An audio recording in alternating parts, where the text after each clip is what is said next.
Imaginez le scénario le plus cruel possible pour un pilote à son Grand Prix à domicile. Vous partez depuis la voie des stands tout au fond, vous cassez au milieu de la course. Et le pire, c'est que votre panne, votre voiture immobilisée au bord de la piste, c'est précisément ce qui offre la victoire à un autre. Voilà, en une phrase, le cauchemar vécu par Fernando Alonso ce week-end à Barcelone.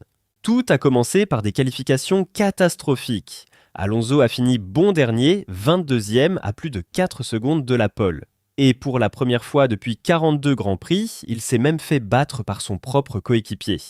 Au micro, il ne cache plus rien. Il dit tout haut qu'ils ont la pire voiture et le pire moteur du plateau. Et que chaque tour est devenu une loterie avec des blocages de roues comme s'il tirait le frein à main. Et ça empire pendant la nuit. Pour tenter de fiabiliser la voiture, Aston Martin change le moteur électrique, la batterie et toute l'électronique de contrôle. Le problème, c'est que ces changements sont interdits une fois la voiture en parc fermée. La sanction tombe automatiquement, Alonso s'élancera depuis la voie des stands pour son Grand Prix national devant son public. Et la course, elle, va sceller l'ironie cruelle de la journée. Au 41e tour, la batterie de son Aston Martin rend l'âme. Son ingénieur lui demande par radio d'arrêter la voiture immédiatement et de sauter dehors. Il s'immobilise au bord de la piste, au virage 9.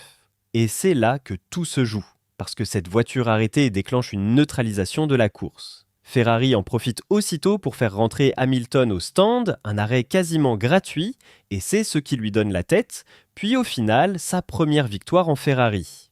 Autrement dit, devant son public, Alonso n'a pas seulement raté sa course, il a involontairement offert la victoire à un rival. Et le chiffre qui résume cette saison est presque irréel. Depuis le début de l'année, Aston Martin a inscrit un seul petit point. 1. Et ce point n'a même pas été marqué ici, mais à Monaco. Le moteur Honda vibre tellement que son coéquipier compare la sensation à une électrocution sur sa chaise, et Adrian Newey lui-même a reconnu qu'Alonso ne peut pas enchaîner plus de 25 tours sans risquer des lésions nerveuses aux mains. On parle quand même de la santé des pilotes. Et pourtant, au milieu de ce naufrage, il y a eu de l'émotion. Parce que ce Grand Prix était peut-être le dernier à Barcelone pour Alonso, le circuit quittant le calendrier l'an prochain. Et il a tenu à remercier longuement son public en disant que ses fans avaient été la plus belle partie de son week-end. Alors la grande question, c'est forcément pourquoi continuer ? Et je vais vous donner mon avis qui n'a pas changé. Je ne crois ni à sa retraite, ni à un départ ailleurs. S'il endure tout ça, c'est précisément parce qu'il attend une seule chose, la voiture que prépare Adrian Newey pour 2027.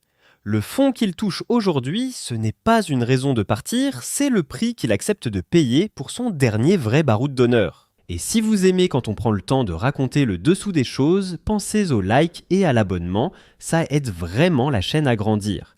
Et pour vous, Fernando Alonso a-t-il raison de s'accrocher pour le projet Newey, ou est-ce qu'à 44 ans, il s'inflige une saison de trop pour rien ?